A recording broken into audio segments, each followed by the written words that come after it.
Comment a-t-on laissé le sport devenir une vitrine pour les pires dérives de notre société ?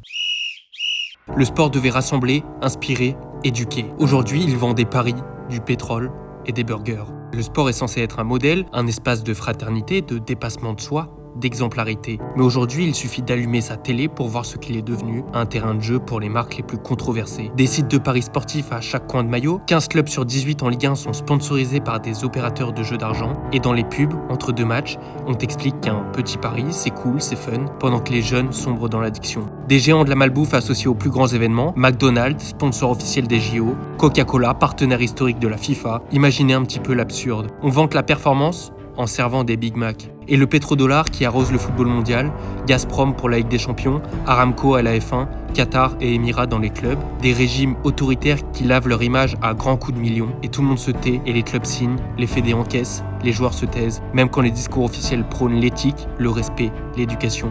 Alors soyons clairs, un sponsor n'est jamais neutre, c'est un choix, un message, une ligne politique. Et tant qu'on acceptera ces logos sur les maillots, on cautionnera un système où le sport n'est plus un levier de transformation, mais un produit à vendre. Un outil de soft power, une vitrine pour tout, sauf ses vraies valeurs. On veut inspirer, éduquer, alors il va falloir faire un peu plus que de beaux discours et se demander sérieusement, quelles valeurs veut-on défendre ?